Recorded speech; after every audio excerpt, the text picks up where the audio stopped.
Hey everybody, welcome back to another video. My name is Pacific, and today I want to ask you about a video I made 2 years ago about caffeine detox. And did you ever think that I was going to make an update on it? Because I sure wasn't. Anyways, I have tried caffeine detoxing in the past. If you don't know what that is, it's basically dropping caffeine, either an amount or all out of your system altogether. You don't drink caffeine. And I just wanted to give you guys a little bit of an update after 2 years to let you guys know, what's happened. Have I gotten on the wagon? Have I fallen off? Have I stuck with it? What do I think about it now? And I think my opinions on caffeine were very different back then. And it's really because I was a different person back then. It was a lot easier for me to watch a YouTube video or two and feel almost like I completely understand a topic and completely trust the person that made the video. So I was actually a lot more kind of into just believing what the YouTuber would say in a video and call it good. Now this person, I don't even watch them anymore. I don't even watch their channel. I don't even remember their name, to be honest. But they made a video that they had dropped a lot of stuff. They're kind of like the minimalist, kind of hustle but do it healthy type person. Actually someone that I watched a lot of to kind of try to learn some habits from. And he dropped caffeine. And I understand why. Basically, he runs a business, and that was like something that was holding him back. Now, me, I have a mug. It actually says I like her butt. My girlfriend gave this to me. But as you can see, it's got that black bean juice in it. Now, why am I drinking coffee today? Well, my opinions on it have changed a lot since then. More like coffee and caffeine in general I've just changed. So 2 years ago, it was a lot easier for me to actually drop caffeine. Now, I was drinking more, probably the most I've ever drank, at a whole coffee pot, which was somewhere in the range of 800 to 1,000 milligrams of caffeine, because I measure caffeine in tablespoons of coffee, because I think approximately each tablespoon of coffee has 100 milligrams of caffeine, and the measurement I used was 2 tablespoons, and I used 4 or 5 of 2 tablespoons. So, math. I was drinking a shit ton of coffee, but I was working. I had just kind of really started to make some money freelancing, doing some YouTube editing, and it was a lot of fun, and it was very mentally stimulating for me trying to figure it all out. So I decided to drop caffeine, and it was a lot easier back then because my brain was being stimulated by all these new things. So kind of come around summer, a lot of people didn't have money to pay me, and I had to go get a job. So I got a job as an old people caregiver, and I got back into coffee. I started enjoying coffee. So my shift started at 6 a.m., but I had to be there 15 to 30 minutes early, right? So 5:30, 5:45 for the pre-work meeting. And then it was also a 15-minute drive. So right there, I'm leaving the house at 5:15 to 5:30. And I enjoy getting work done before work. So I'd get up at 4 a.m. Sometimes, very rarely, I'd get up at 3 a.m. or 3. Very rarely, I'd get up at 3:30 or 3, but I would sometimes do that. And as a human being, I am not meant to wake up before 7 or 6 o'clock in the morning. 5 a.m. is not for me. So I started drinking coffee to get used to it. And if you are an old people caregiver, you know that taking care of old people is really, really, really fucking hard. Not only is it really, really fucking hard, but it does require a high level of mental alertness, because every individual old person that you're taking care of, they're in a rest home, which means they have medical problems that you have to pay attention to for every single old person. Not only that, but I switched to a different facility. They had an amount of 9 total things, 9 groups of old people. And I was the one that was fine getting switched around to all of them. So I had to work all 9 areas. So I had to be alert enough to keep track of all 9 old people's things, their medical conditions, their routines, all of it. And throughout this entire process, I was also getting more stressed out. I was getting depressed, a little bit suicidal. And it just made me drink coffee because I had to use it to stay alert, use it to keep energized, because I was so stressed out. It was also a coping mechanism. It also doesn't help that the bulk of the stress of this job happened in the winter, which, if you know anything about winter and depression, in places like Washington State where I live, winter gets you more depressed. It's crazy there's not really a lot of science that I can explain behind it. It's mostly opinion. But I can tell you, I've lived in Washington State all my life. I'm 23 years old. There is definitely some sort of winter depression and what I call the depresso espresso, where you drink coffee because of the winter depression, and it creates this feedback loop. Also, at the old people home, there was coffee machines, and we were allowed to use them all we wanted. So, kind of in the span, I was at that job for about 8 months. I was probably drinking about 4 cups of coffee, 3 to 4 cups of coffee a day. So, like, right up kind of to the 300 to 400 milligrams of caffeine mark, because I was super stressed. It was more on sometimes because a couple weeks, I think for a month or a month and a half, I worked 2 doubles in a single. So I go 16 hours, and then an 8-hour night shift the next day. Don't ever do that, bro. Oh my God. That just makes you drink coffee more. I would literally like wake up before work, like 5 o'clock, right? Stay a half hour. I got to go to work. I would slam like 2 coffees down before work. If you're that scratching in the background, in the litter box room, there's a kitty that likes to scratch the litter boxes and the wall. I don't know why. I don't know. It doesn't help.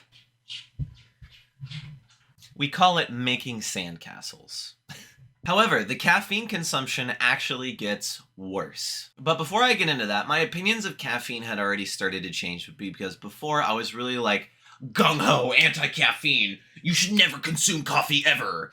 And my opinions of it really started to change because on one hand, it sucks to constantly use a stimulant every day. It really sucks to have that feeling where you need it every day. On the other hand, my job was not mentally stimulating. Most of taking care of old people is just routine and trying to remember shit. It's really not that mentally stimulating. I know they always are like, oh, you could talk to the old people and get stories out of it. That's bullshit. That's lies. That barely happens. When it did happen, I got a bunch of value out of it talking to old people, but they were always understaffed that you never had time to talk to them. It's terrible. But I'm not being stimulated. I'm stressed out. And caffeine's a way to counteract that. And it was probably, if I had to just guess, like shot in the dark, it was probably a net positive for my life. Yeah, there's all these negative benefits, but there is also positive things that happen for me when I drink coffee. And those positive benefits outweighed the negatives in that situation. Back before, when I was, freelance video editing, the negatives of coffee that would happen to me, which is like jitters, anxiety while I sleep, stuff like that. Especially if you drink a lot of caffeine, like I do know someone who drinks about that 1,000 milligrams of caffeine mark that I used to drink, like it messes with your body. Okay. But for this old people job, the positives outweighed the negatives. It was also a good stress reliever because I'd sit down, I'd drink a cup of coffee, kind of like how a smoker, like they like take a second to smoke a cigarette and kind of de-stress. My cup of coffee was in essence that kind of cigarette. After that, I went to DoorDash and I started doing DoorDash work, which was kind of fun. I also did some video editing work and some work with a lot of different weird esports teams. It's a giant mess, kind of the end of that caregiving job through DoorDash. But I was actually drinking a little bit less coffee because DoorDash was less stressful. Until DoorDash started doing some fucky wucky shit. So DoorDash lowered the amount of pay you get. And actually there were so many people DoorDashing where I lived that it became unsustainable for me to work. And I had to stop doing DoorDash, and I didn't have any, like basically no freelance clients, so I needed to find a job. And if you have ever done job searching before where you have no connections, right? I'm telling you, you have no connections, right? You just have to kind of go on LinkedIn, Indeed, and figure it the fuck out. That is one of the worst experiences of my life that I've ever experienced as a human being. All of the sudden, all I'm doing is job searching, and every hour matters, okay? Unless you're applying to every single job that you possibly could get hired for in a day, every hour matters because you're running out of money. You can see your money, right? You go to your bank account every day. It takes down little by little. Even if you have a partner, we both make money and it's still stressful. Every little bit of money that you buy, which was weird also at this time because I ended up buying a couple NFTs that I thought were cool. That whole believing in people and not verifying things really bit me in the ass because this is a person that I didn't really know too much about, but they seemed cool. So I jumped back up to drinking about 7 to 8 cups of coffee a day during this time. And it was fucking brutal. Drinking that much coffee, which is, 7 to 800 milligrams of caffeine, was not good at all because I couldn't function without it. I would wake up in the morning and I have this little French press. It's actually sitting here with me. It's right here. I have this little French press that the outside of it's very dirty. That's why you can't see. The inside's fine. But I would just throw like 2 tablespoons, right? So 1 tablespoon's 100 milligrams. I throw 2 in there, fill it with hot water, boom, make the coffee. And I do that 2 or 3 times a day. That's what I would do. 4 if I really decided, I was going to go all out. Or I do that 3 times a day, then throw an extra tablespoon in and make coffee and call it good. Then I got a job, a steady source of income. I was actually for a while working a shit ton where I would wake up. I'd have to get up at like 5 or 6 a.m. before my job, which is a maintenance job. And I'd do all this video editing, go to maintenance job, come home, work, go to maintenance job, come home, work. And I got a couple video editing jobs kind of before I got my maintenance job. And all throughout this entire process, we have inflation, prices going up, all that. It is stressful. But now, now that I have a steady source of income with my maintenance job, it's a pretty nice job. It's a very stable job. It's not like, no one's going to need housing.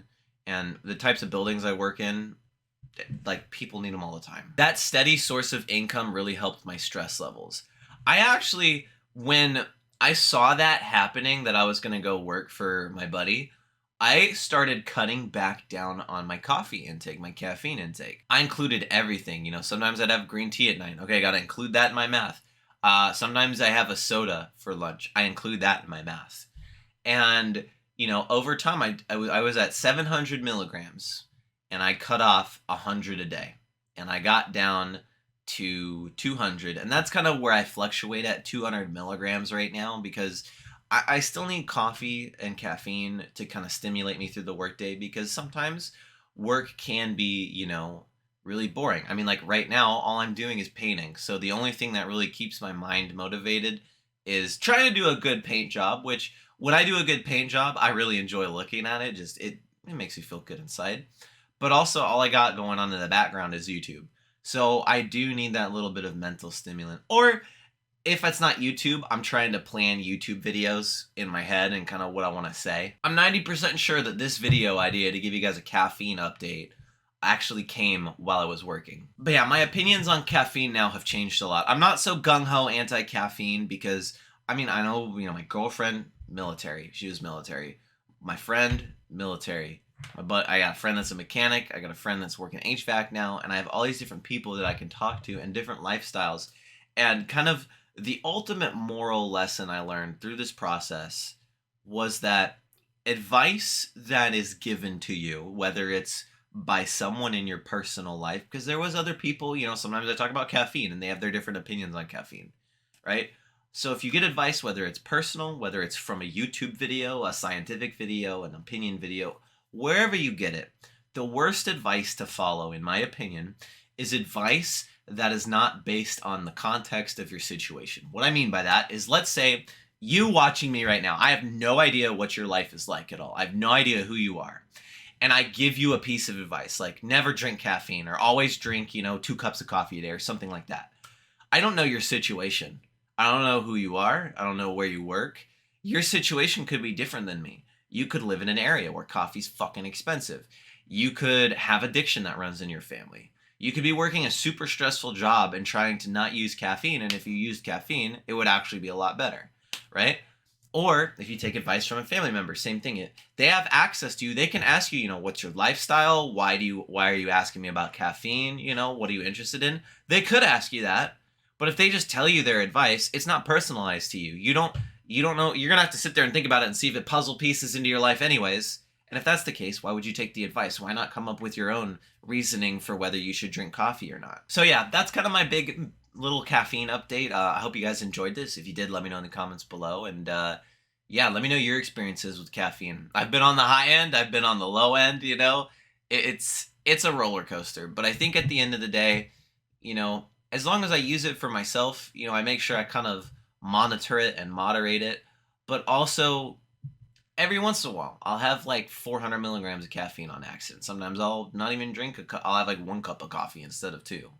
Or like I'll take one of these and only throw half a tablespoon in it and have literally 500 milligrams of caffeine that day. It all depends on the situation. And I also don't beat myself up if I fuck up because I'm a human. But yeah, that's it. I hope you enjoyed. I'm Pacific. And yeah, I will see you in the next one.